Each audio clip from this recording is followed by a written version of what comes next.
नमस्कार, मी अंजली रेसिपीजमध्ये आपलं स्वागत आहे. तर आज आपण बनवणार आहोत मूग डाळीचे पकोडे. तर इकडे मी पाव किलो मूग डाळ घेतलेली आहे. ती व्यवस्थित आपण धुवून घेऊया आणि धुवून घेतल्यानंतर ती एक तास भिजत ठेवायची आहे व्यवस्थित पाण्यामध्ये. अशा पद्धतीने 1 तास आपली डाळ भिजवून घेतलेली आहे मी. आता ती एका चाळणीमध्ये पाणी निथळण्यासाठी ओतून घ्यायची आहे. त्याच्यामधलं पूर्णपणे पाणी आपण निथळून घेऊया. दुसरीकडे मी एका मिक्सरच्या भांड्यामध्ये त्याची पेस्ट करून घेणार आहे. मूग डाळीची आपण पेस्ट करून घेऊया. अशा पद्धतीने पेस्ट तयार झालेली आहे.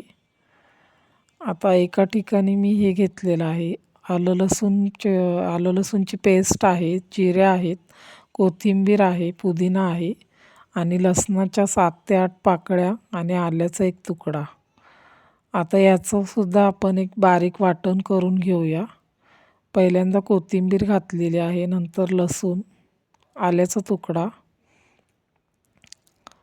जिरे घालायचे आहेत आणि पुदिना पण घालायचा आहे.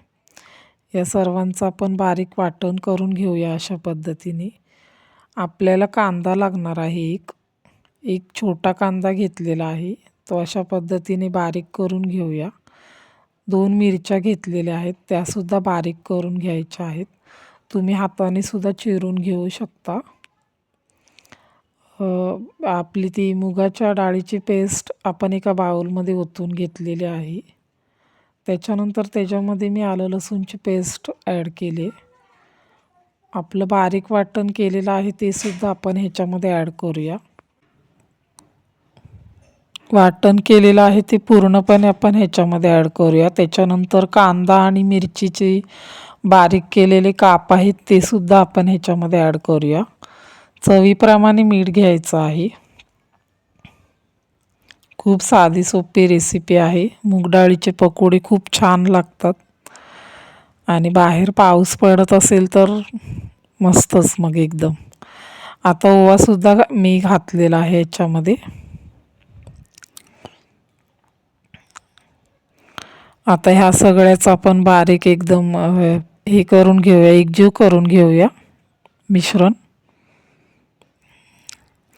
अशा पद्धतीने आपलं मूग डाळीचं पकोडे बनवण्याचं मिश्रण तयार आहे. आता इकडे गरम तेलाचं मोहन घालायचं आहे.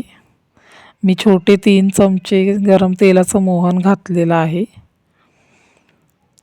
तर आता आपण अशा पद्धतीने कढईमध्ये तेल गरम करून घेतल्यानंतर पकोडे व्यवस्थित असे सोडून घेऊया तेलामध्ये आणि ब्राऊन कलरचे होईपर्यंत आपण त्याला तळायचे आहेत. पहिल्यांदा सुरुवातीला मी थोडेसे दाखवत आहे तुम्हाला. पाव किलोच्या डाळीच्या प्रमाणामध्ये बरेच होतात. 20 पकोडे होतात पाव किलोमध्ये. तुम्ही पण करून बघा. आणि अशा पद्धतीने आपले ब्राऊन कलरचे झालेले आहेत पकोडे. खूप सुंदर आणि अप्रतिम अशा पद्धतीने ही रेसिपी आपली तयार झालेली आहे. तुम्ही पण नक्की एकदा घरामध्ये ट्राय करून बघा आणि अशाच नवनवीन रेसिपीजसाठी अंजली रेसिपीजला सबस्क्राईब करा, लाईक करा, शेअर करा आणि कमेंट करा.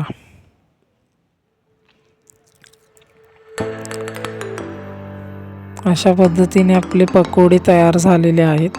मी अजून एकदा तुम्हाला ट्राय करून दाखवते, तळून दाखवते.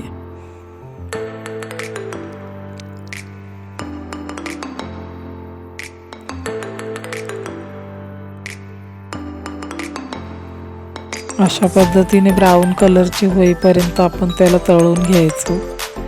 गॅसची फ्लेम एकदम मंद आचेवरती ठेवायची, नाहीतर खाली करपू शकतात. त्यामुळे मंद आचेवर ठेवूनच आपल्याला व्यवस्थित पकोडे तळून घ्यायचे आहेत.